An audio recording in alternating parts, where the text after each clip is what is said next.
Okay, so I'm not going down to my cool room. I'm trying to make dinner still. It's just scrambled egg, nothing special. They like them rolled up in a tortilla with some salsa. Wait, one of them's screaming. Okay, so the reason I'm not going down to my room is because one, I'm trying to get dinner done, but two, because I would really like to drink this glass of wine while I'm cooking dinner. This is another Montana wine. It's also made in the 10 Spoon Vineyard and Winery over in Missoula. This one, it's cute. It's also backwards. Hold please. Sweet Talk Riesling, 2016. You can read that if you want to. Not still hand. For sale in Montana only, so I apologize to anyone who wants to buy it out of state. Maybe you can have it shipped. I don't know. Cute little Made in Montana sticker again. It's just cooking still, sweetie. Just, can you go clean up? Okay, you know what? Maybe I need to cut that first. Am I still gonna try and cut this off? Let's see. Stop. Be still as you can. Now when Dad comes home, I'm telling him that you have stories to tell Dad when he comes home. The story is that Dad got to go on a fishing trip with Papa, and he's in Saskatchewan, out of reception, for a week, leaving Mom home, me, five kids by herself. So, also, I got a really cool new cup. I'm not going to show you who makes it because they don't sponsor me, so they don't get a shout out yet. The wineries I'm hoping might eventually, so that's why I'm going to shout out their name. But also, I really want you guys to enjoy it. Anyways, this one I found online. See if I can. It's hard to see. It looks white in this, but this is actually rose gold glitter, and it is so pretty in real life. I just love it. So I'm going to use this. Just a little bit. That's Cameron, everyone. He's crazy. Looks like Dylan made a gigantic mess because he's playing Don't Step in Java. Right, Dieter? Cheers. Ooh, I really love Riesling. Oh, it's so good. It's sweet. It's not like Moscato, which I normally love Moscato, but it's just a little too sweet, and I just wanted something a little more dinner-ish, and I feel like Riesling is that. So, cheers. Just trying to make sure that label doesn't show. Hold on.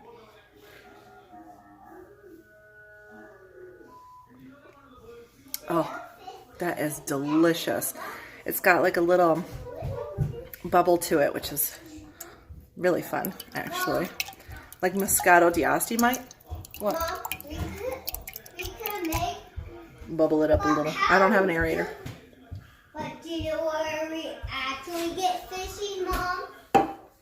Might be next on my list. I love when the boys fight. It's my favorite thing. It's my favorite thing ever. They're waiting on their dinner, so I'm going to finish that up really quick, and then I'm going to show you what I've been working on. So the husband, people have my house phone number?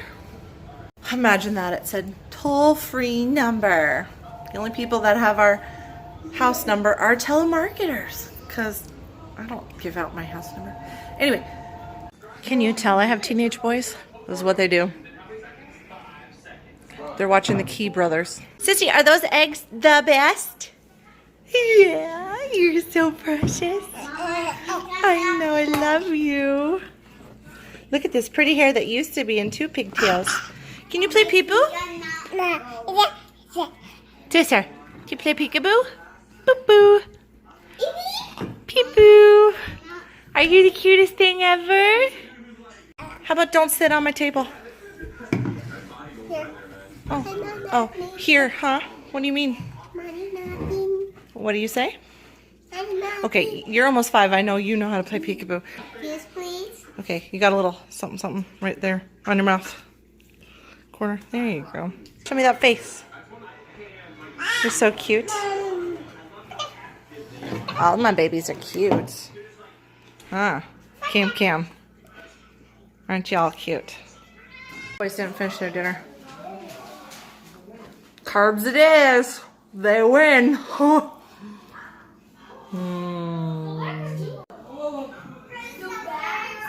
Here's the deal.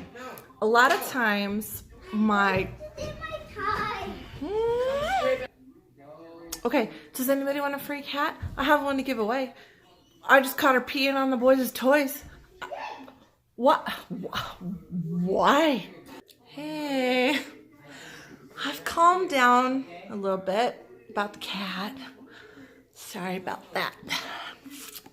Now, normally I get up at like 6, and then the kids are up, and it's just, my day starts so early. But sometimes my brain starts before I wake up, and I'll wake up and I'll have an idea for something to crochet or something that just kind of like comes to me. I don't know, whatever. But this morning I woke up and it was like 5. Why does my brain do that? I don't know. But anyways, I thought about these things that I make. Now it's the middle of June, so why are my hand warmers coming to mind? I don't know. These are rice packs that I made like 5 years ago, and every craft fair I do, I try to sell these. They come in as a pair.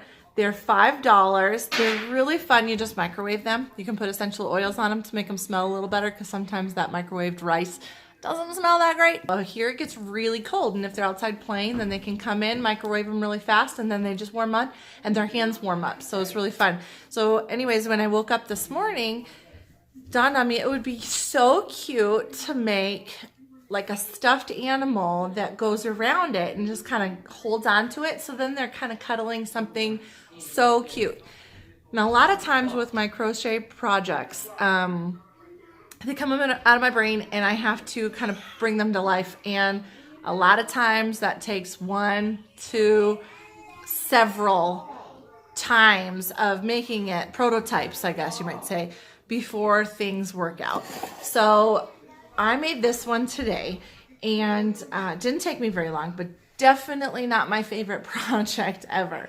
It was so easy. I just took some of my other ideas from like my dolls on how to do the arms and the legs. So this one I did a teddy bear. The ears aren't big enough. The head is not big enough. It's way too floppy. Let's see, the arms are too big compared to the rest of the body.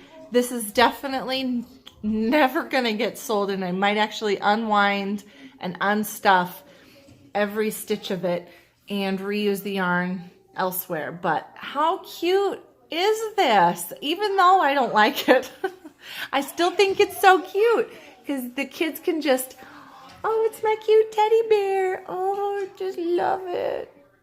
Right? It's very simple to get out. It's very simple to put back in. Just some of those things that these are definitely key points that I need to address if and when I make another one. So tell me what you think, because I don't know. I'm not a fan of this one, and definitely feel like the belly needs to come in a little more. I have so many of these rice pouches. And then what do? Do I make 2, 1 for each? Or is it just an option? Like this one can stay in the freezer for an ice pack. This one can stay out in the teddy bear for a warm pack. And either one will work. Like if you take this one out of the freezer, you can put it in there, and then they have a boo-boo on their head and they just hold it on their head. Anything will work. I've been thinking about this channel, and you know, there's a lot of YouTube videos out there for tutorials. Do I follow suit? Do I make another one? Is that fun for you guys? I know a lot of you have asked me to do that because you want to learn from me. I do teach classes, but that's not accessible to a lot of you that are out of state and or out of town even. So if that's something you want to see me do, leave a comment below. Don't forget, please subscribe to the channel. Please hit the notification bell so you can follow me and make sure you're catching up on the latest. If you haven't guessed, a lot of my crochet is a relaxation for me. It's something I can do where I can just kind of sit and process, and things can come to mind. Obviously, my crochet invades my sleep. I try and wake up at just kind of process it and get started on it so that I don't lose it. There's a lot more in my life that are reasons for crochet, and it is my peace. It is my calm. Can you hear that? Because in my life, there's a lot of fake crying, not by me. There's a lot of fake crying. There's a lot of whining. You guys have kids. You know how this goes. This is life. And you've got to teach these little people how to deal with their emotions and deal with the things that are going on in their brain, because they have no idea how to get that out. Cameron has a really hard time voicing his frustrations. He goes instantly to the whining, to the and it's this noise that just is ear piercing, and I sometimes I can't handle it, and I'm just like, quit. I send them to their room. It's their quiet place. That's where they can go to let out their frustrations. I don't care if they cry in their room. He can scream, he can yell, he can throw things in his room. And I don't know if that's a good process, I guess. I don't know. I try and sit and listen to him, but I tell him, if you're going to scream about it, you need to let that out, and then you can come and talk to me about it. And I don't know if that's the right way to handle things, but that's how we handle things, and it's worked for the other boys. They know they can kick and scream. I kick and scream, so why can't they?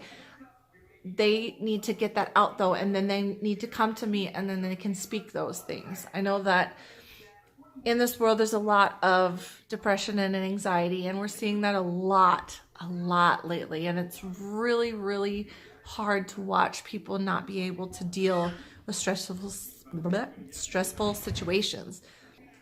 Genevieve's pregnancy was different than the rest, but also her recovery was different than the rest.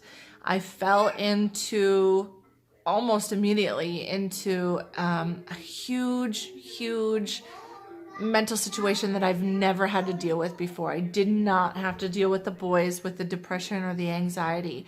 I hit a little bit after Nicholas, my number 2, which is funny. I didn't hit it with my oldest. My oldest has a different dad, and we weren't together, and I was single mom in it, which is props to everybody who can handle that. I did deal with a bout of depression after Nicholas, but I was able to talk myself out of it. A lot of it was feeling alone. I felt bad for myself. Like, I was a stay-at-home mom.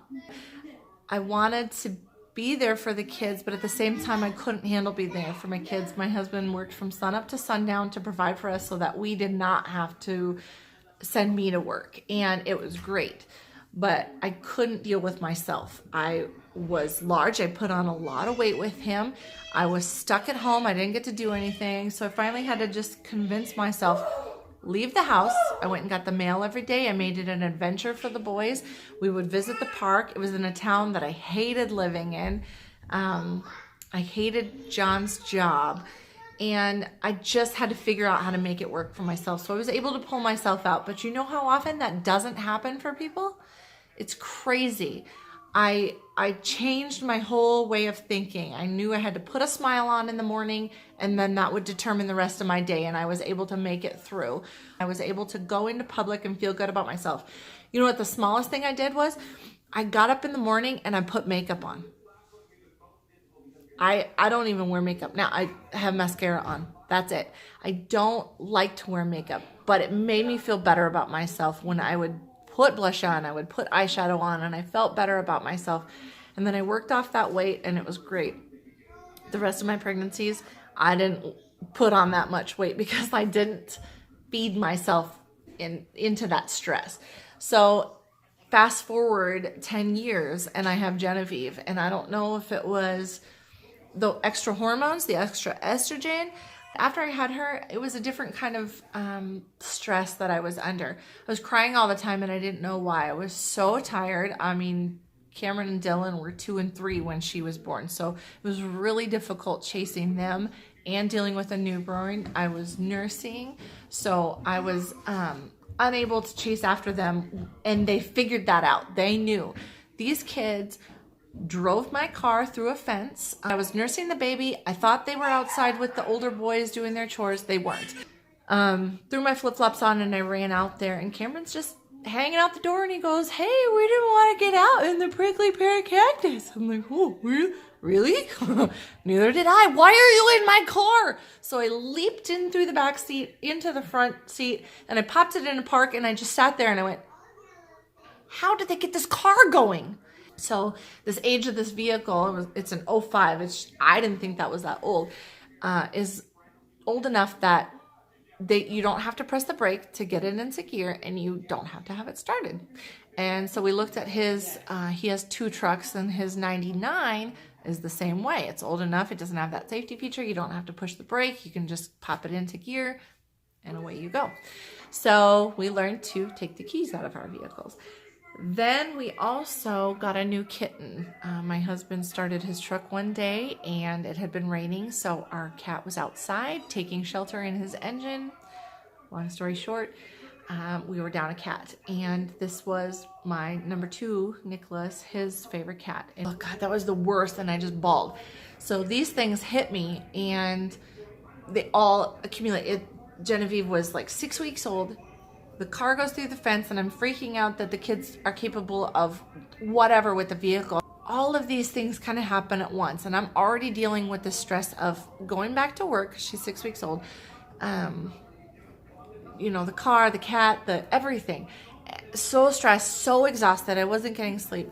So my doctor put me on an anti-anxiety pill and citalopram, I think. I don't know how to say it properly. So I've been on that for almost a year. It was a huge, huge deal for me to take a pill. I did not want to be on a drug to take care of my brain. I had been taught that things happen and you just deal with them, and we don't talk about mental illness enough. It's amazing to me how many people are struggling with it. And to me at that time, I even told my doctor, I don't want to take a drug. I don't want to be on meds to take care of those things. I'm very all natural about stuff. I like things to be from the earth, and I want to use those. I don't want a synthetic pill. That just ties back to my thyroid, and that's a different discussion for a different day. So I didn't want to be on this drug. And the thing that hit me was that saying I didn't want to be on a drug to take care of those things was, in order to be normal, was that thinking that other people were normal without help. So those people were normal because either they were on a med or their brain made that chemical on its own. And somewhere at 35 and after my 5th child, my brain stopped making that hormone, or didn't make enough of it. I don't know. That chemical imbalance was there all of a sudden, and I had to figure out how to relive life. So I decided to take the medicine, and let me just tell you, that was the greatest decision ever. I'm working with my doctor now to wean myself off of it. I'm on a very low dosage. It's not going to be hard. This is something I have to do for myself. And the more I think about the meds that I'm on, the more I just think about how many people are out there suffering without the ability to get these chemicals, or without the knowledge that so many people are on them. Help. Get yourself help. Talk to somebody. Talk to a therapist. Talk to a friend. Talk to a doctor. Talk to anybody, because those thoughts you're thinking are not normal. Those thoughts you're thinking can be altered. They can be fixed. And you do what you got to do to keep yourself sane, and you do what you got to do to be the best mom you can for your kids. And now I'm going to quit going off. I'm really sorry for how long I've talked, and I really hope you listen, because I just know things can change and things can get better. So if you're feeling bad, if you're feeling not like yourself and things aren't going well, please talk to somebody. I really hope you've enjoyed your time with me tonight. Get a bottle of Sweet Talk Riesling, get a bottle of any Riesling, pick up your crochet hook, and see what you can create. Enjoy life. Thanks. Bye.